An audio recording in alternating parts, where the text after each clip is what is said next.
जय गुरुदेव। और दोस्तों, मेरे चैनल सीधे साबर मंत्र में आपका एक बार फिर से हार्दिक स्वागत है।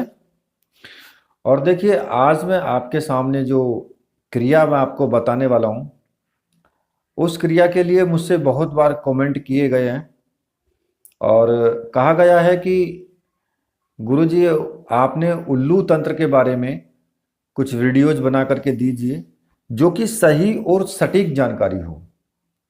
क्योंकि मैंने पहले भी एक उल्लू तंत्र के ऊपर एक वीडियो दिया था जिसमें मैंने उल्लू को बोलने के बारे में बताया था कि उल्लू किस प्रकार से जो आपकी भाषा में बात करेगा। जो उल्लू पक्षी होता है वो किस प्रकार से आपकी यानी कि हमारी भाषा में, एक मनुष्य की भाषा में अपने सभी अंगों के प्रयोग बताएगा। लेकिन उसमें भी कुछ भेद है। कुछ लोगों ने ये कमेंट करके कहा है कि वो गर्दन तक बताते बताते आ जाएगा, तो जो सुनने वाला है वो खत्म हो जाएगा, या गुरुजी इसमें तो अधूरी जानकारी आपने दी है। तो भाई, पूरी जानकारी अगर आपको है तो फिर आप कर लो उसको और फिर देख लो।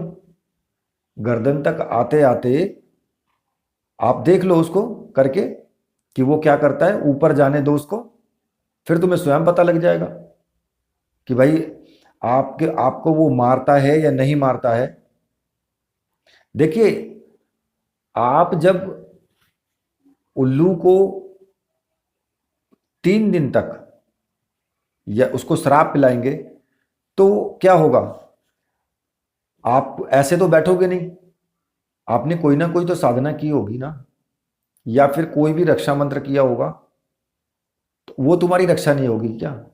और फिर दूसरी बात, वो अपने प्रयोग के बारे में तो बताएगा आपसे। आपसे ये किसने कह दिया कि वो गर्दन से ऊपर जाएगा तो वो तुम्हें खत्म कर देगा मारते मारते? वो तो पहले भी खत्म कर सकता है। फिर भाई, अगर वो अपने पंजे से बताना शुरू करेगा कि मेरे पंजे का या मेरे नाखून का ये प्रयोग है, आप इस प्रयोग को ऐसे कर सकते हो, तो अगर उसको मारना होगा तो फिर वो तो पहली बार में ही बोलते ही मार देगा। वो गर्दन तक जाने क्यों देगा? लेकिन ये सिर्फ एक ढोंग है, ढकोसला है कि भाई वो नीचे से गर्दन तक चला जाएगा और उसके बाद उसको मार करके, क्योंकि जीव हत्या करना ठीक नहीं है।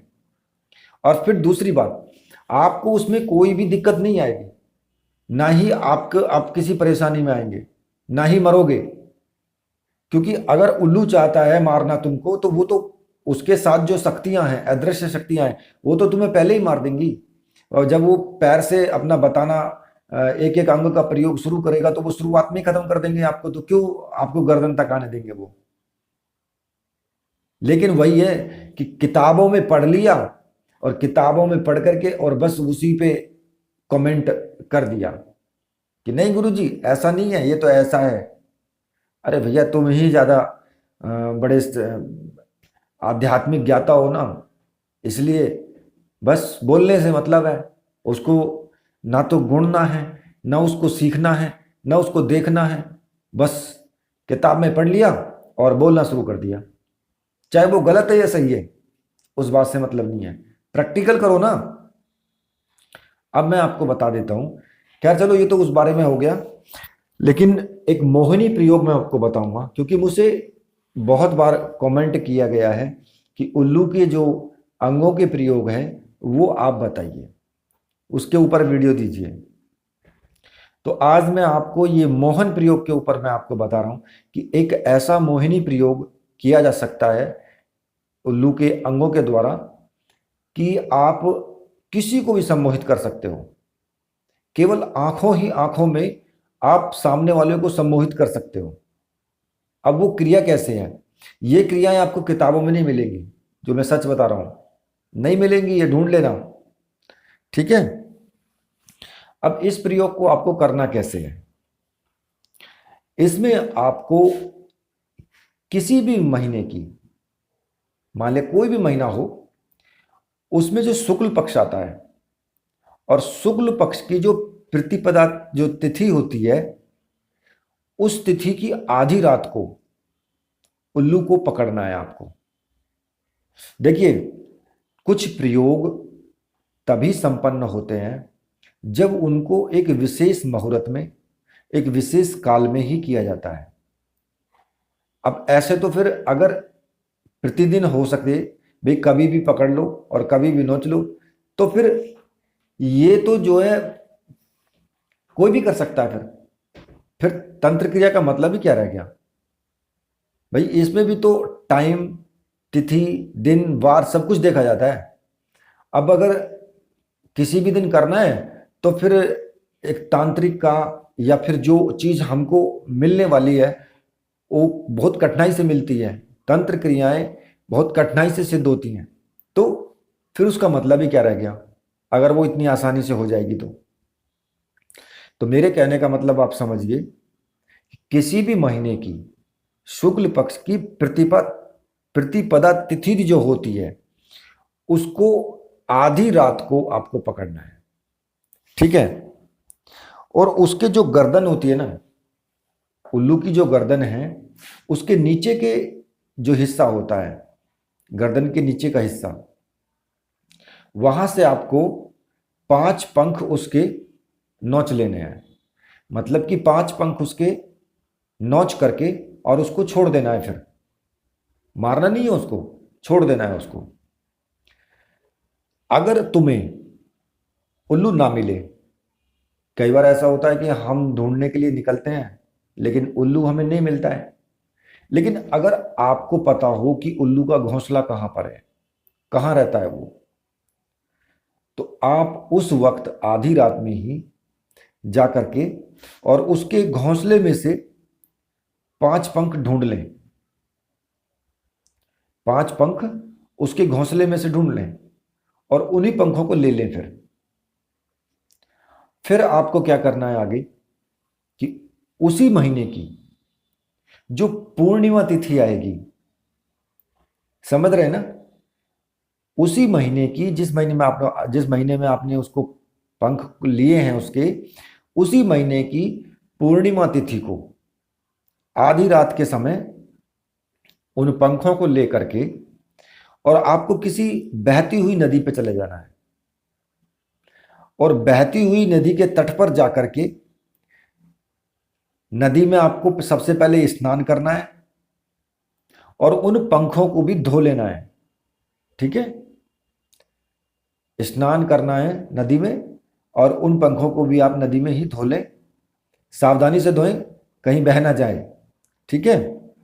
और फिर गीले वस्त्रों से ही आप बैठ सकते हैं। मतलब कि अगर आप कपड़े पहन करके ही घुस गए हैं तो कपड़े पहन कर गीले रहने दें उनको, आप वस्त्र ना बदलें, ठीक है। कपड़े नहीं बदलने, सीधे गीले वस्त्रों से ही आकर के बाहर नदी के तट पर बैठ जाएं और पद्मासन लगा लें वहां पर बैठ करके, और पूर्व दिशा की तरफ मुख करके तुम्हें बैठ जाना है, ठीक है। पद्मासन लगा करके पूर्व दिशा की तरफ मुख करके बैठ जाना है और सामने उन पंखों को आप रख लेंगे। और जो मंत्र आपको जपना है 1008 की संख्या में तुम्हें उस मंत्र का जाप करना है बैठ करके। और एक तांबे का लोटा ले लें, तांबे का कोई भी पात्र हो, उसमें जल भर लें। मतलब पहले से ही लेकर के जाएं तांबे का पात्र और उसमें जल ले लें थोड़ा सा, और जल लेकर के उसको रख करके अपने पास में ही और बैठ जाएं पद्मासन लगा करके, पूर्व दिशा की तरफ मुख करके बैठ जाना है। और जो मंत्र आपको जपना है वो मंत्र मैं आपको बता देता हूं। तो मंत्र इस प्रकार से है: ओम नमः उल्लूकाय, नमः लक्ष्मी वाहनाय, नमः शिवाय, ओम जनमन मोहिनी शक्ति कामाख्या देवी नमः, श्रीम फट स्वाहा। इस मंत्र का 1008 की संख्या में आपको जाप करना है, ठीक है। इसके लिए रुद्राक्ष की माला का इस्तेमाल कर सकते हो। जो माला मैंने आपको बताई है कि साबर मंत्रों से सिद्ध माला, वो आप मंगा सकते हैं और उस माला से आप जाप करें इसका, ठीक है। और वो माला आपके बहुत से प्रयोगों में काम आएगी। उस अकेली माला से ही आप सावर मंत्र सिद्ध कर सकते हैं और उल्लू के जितने भी ये तंत्र मंत्र हैं उनको सिद्ध कर सकते हैं एक ही माला से। ठीक है, अगर आप ऐसी माला चाहते हैं तो फिर मैंने आपको व्हाट्सएप नंबर दिया है वीडियो में, वहां से आप मुझे व्हाट्सएप कर सकते हैं, वो माला प्राप्त कर सकते हैं। ठीक है, अब आपको क्या करना है कि जब आप मंत्र जपेंगे ये, तो जैसे एक बार मंत्र जपा तो जो तांबे का जो पात्र तुम्हारे पास में रखा हुआ है जिसमें जल है, उसमें से थोड़ा सा जल लेकर के, मतलब कि हाथ भिगो करके और उन पंखों पर छींटे मार देना है। ठीक है, अब कहेंगे कुछ ज्ञाता लोग कहेंगे कि जी माला सीधे हाथ से जपे तो छींटे कौन से हाथ से मारें। मैं समझ रहा हूं ना, मुझे पता है कि कौन क्या बोलने वाला है। तो देखिए, माला आप सीधे हाथ से जपें और उल्टे हाथ से छींटे मार सकते हैं पानी के। जैसे कि एक बार मंत्र जप लिया तो हाथ भिगो करके और उन पंखों पर पानी के छींटे मार देने हैं, जो तांबे के जल में, तांबे के पात्र में जो पानी रखा हुआ है उसमें से। इस प्रकार से 108 बार मंत्र जपेंगे और 108 बार ही छींटे मारने हैं, तो वे जो पंख हैं वो अभिमंत्रित हो जाएंगे। ठीक है, अब जब वो मंत्र जाप आपका पूरा हो जाए तो उन पंखों को लेकर के और घर चले आए, और फिर उसके अगले, जो कि मंगलवार पड़े या शनिवार पड़े, कोई से भी दिन, उससे अगले जो मंगलवार या शनिवार जो भी पड़ता है दिन, उस दिन में जो वो अभिमंत्रित पंख हैं उनको या तो सोने का ताबीज हो या तांबे का ताबीज हो, कोई सा भी ताबीज आप ले सकते हैं। वो मार्केट में मिल जाते हैं, बाजार में मिल जाते हैं, तांबे के ताबीज भी मिल जाते हैं और सोने के भी। सोने के तो सुनार के यहाँ मिल जाएंगे, तांबे के भी उसके यहाँ मिल जाएंगे। तो तांबे का ले लें। देखिए, अगर कोई ज़्यादा धनवान है तो वो सोने का ले सकता है, अगर कोई बेचारा गरीब है तो वो तांबे का ले सकता है। उस ताबीज में भर के और उस ताबीज का मुख अच्छी तरह से बंद कर दें मोम लगा करके, जिससे कि उसमें तुम्हारे नहाते वक्त पानी वगैरह ना जाए अंदर। तो उस तरीके से उसमें मोमबत्ती का जो मोम आता है उसको चारों तरफ से लगा करके और उसको ऐसा कर दें कि उसमें पानी ना जा पाए। और फिर उसे जो है पीले रंग का एक डोरा ले लें, रेशमी धागा पीले रंग का होना चाहिए। उसको, उस ताबीज को उसमें पिरो करके और अपनी दाहिनी बाजू में बांध लें, या फिर अपने गले में भी धारण कर सकते हैं उसको, या तो बाजू में बांध लें या फिर गले में धारण कर लें। तो इस ताबीज को, ये सिद्ध ताबीज होगा, इस ताबीज को धारण करने से जिसके जो साधक है उसके अंदर ऐसी मोहिनी शक्ति उसको प्राप्त हो जाती है कि वो जिसको भी दृष्टि मिला करके देखेगा, आंखों से आंख मिला करके देखेगा, वो व्यक्ति तुरंत मोहित हो जाएगा। ये इसकी विशेषता है। तो इस प्रयोग को करने से एक विशेष प्रकार की मोहिनी शक्ति आपको प्राप्त हो जाएगी। जब तक वो ताबीज तुम्हारे गले में या तुम्हारी बाजू में रहेगा, अगर तुम किसी भी व्यक्ति या औरत, स्त्री हो या पुरुष हो, कोई भी हो, उसकी आंखों में आंख डाल करके अगर तुम देखते हो तो फिर वो सम्मोहित होगा ही होगा 100%।